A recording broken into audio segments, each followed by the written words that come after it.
Merhaba canlar. Dünya hayatında yer gezegeninde yaşayan tüm hayvanlar, karada ve suda yaşayan hayvanlar aynen bizim bedenimizde kulluk yapan mikroplar, parazitler, bakteriler, virüsler kimi onlar da gerekli kulluklarını yapmaktadırlar, yani gereklidirler. Bu yaşam için, hayat için her birinin kendi görevi vardır ve tesadüf olmayan varlıkta kendilerini göstermeleri vardır. Aynen bizim bedende kulluk yapan bu mikroplar, parazitler beden için gerekli olduğu kimi bunların da dünya yaşamında gerekli rolleri vardır.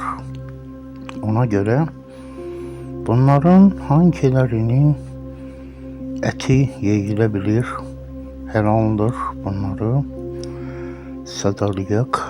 Bu açık bilgilerde de vardır. Azı dişi olan, pençesi olan yırtıcı hayvanların eti asla yeyilmez. Çünkü onların frekansı bizim beden için zararlıdır. Yani bizim bedenin, biyoloji bedenin yaşamına zararlıdır. İğrenç olan, iğrenç şeyler yiyen hayvanların da eti yeyilmez. Mesela domuz kimi, kaplan kimi, çakkal kimi hayvanların eti yeyilmez. Pençesi olup vahşi hayvanları avlayan kuşların eti de yeyilmez. Evet, yarasa gibi, örümcek kimi böyle iğrenç hayvanların da eti asla yeyilmemelidir. Şu sebepten bu bilgiler dünyanın neresinde yaşasın tüm insanlar içindir. Ona göre bazı halklar bunu bilmedikleri için bu haram olan, yani izin verilmeyen hayvanların etini yemektedirler. Onun da fesatlarını yaşayırlar. Çin kimi, Kore kimi halkların buna dikkat etmemesi onların sıhhatlerindeki zararlı hastalıklara bulaşmalarına sebep olur.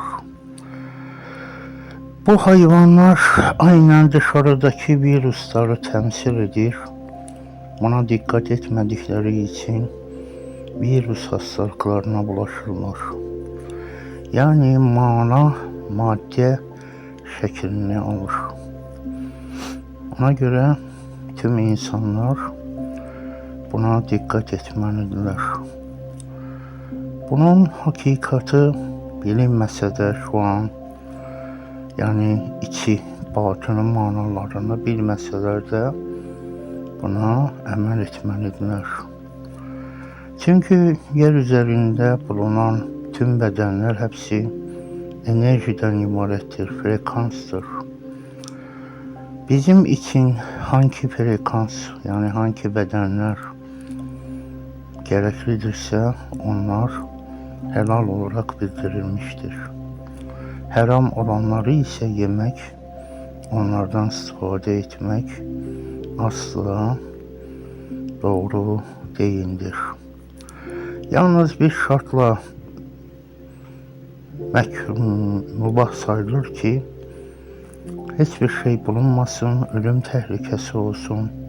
Ölmemek şartıyla o hayvanların etinden az bir miktarda yemek olar. Yani karnını doyurmamak şartıyla, karnını doldurmamak şartıyla, ayakta kalabilmek şartıyla az miktarda onların etinden yemek olur.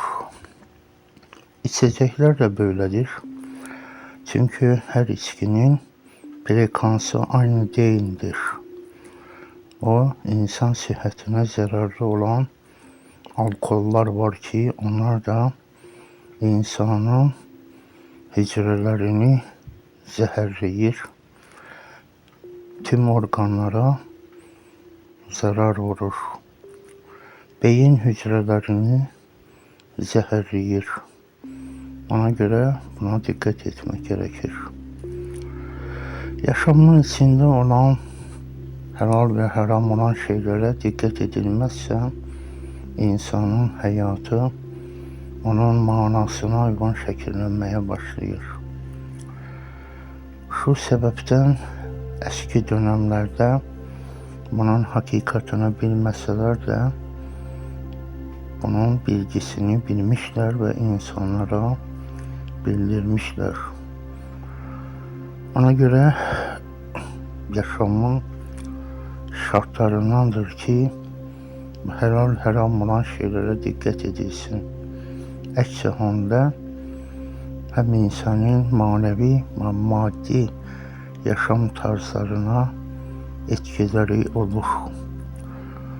Bazı hayvanlar var ki onların eti beden için zararlı olur ve manevi boyutunda da hastalıklar oluşturur. Balıklar da böyledir.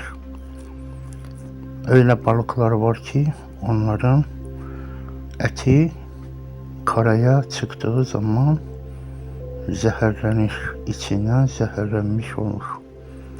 2 saatten sonra bizim içinde zehirli maddeler oluşmaya başlıyor. İğrenç görsenen, fıtrat için iğrenç görsenen tüm deniz məhsulları da böyledir. Onları yemek doğru değildir.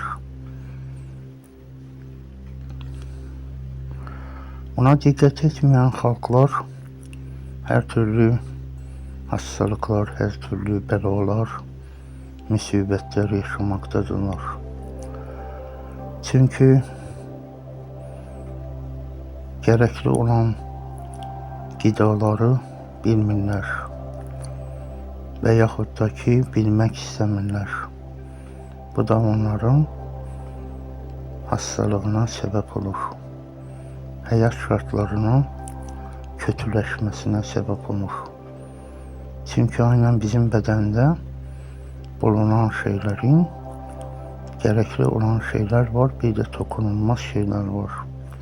Onlara dikkat etmek gerekir.